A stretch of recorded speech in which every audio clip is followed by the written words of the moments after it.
Academy for Social Change presents the Boston Massacre. Your school has instituted several new restrictive policies without consulting students, and you collectively believe that these are unfair. Why should the school have the power to tell you what you can wear, take your cell phone away upon entering the building, or order you to sign a strict contract before participating in a school sport? Soon, tensions rise between administration and the student body until it reaches a breaking point.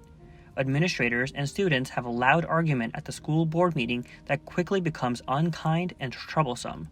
Who is at fault for this public exchange spiraling out of control? Will this heated argument serve as a source of inspiration for the students' protests in the future?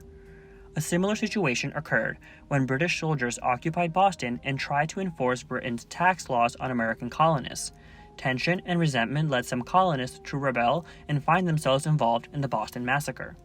On March 5, 1770, a group of colonists and British soldiers came into conflict in Boston.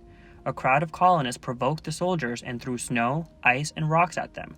Accounts of the deadly riot vary, but essentially, an unknown person shouted fire.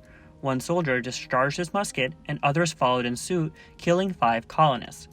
At the beginning of 1770, tensions were rising between the American colonists in Boston and the British soldiers occupying their city and enforcing Britain's tax laws, including the Stamp Act and the Townshend Acts.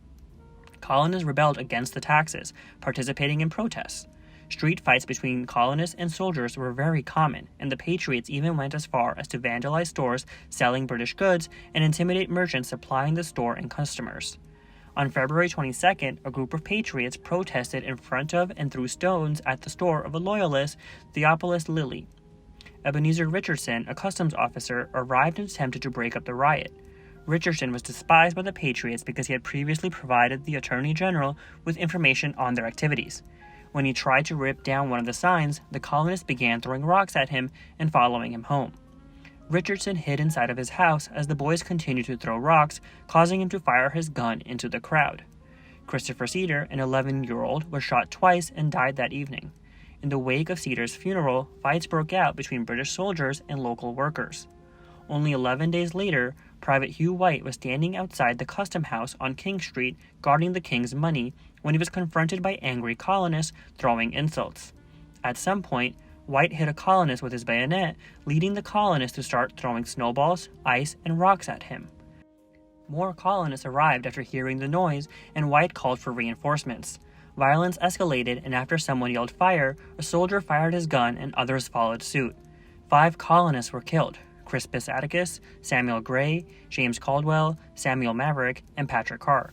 Several months later, John Adams defended the soldiers. Captain Preston and 6 soldiers under his command were found not guilty of murder.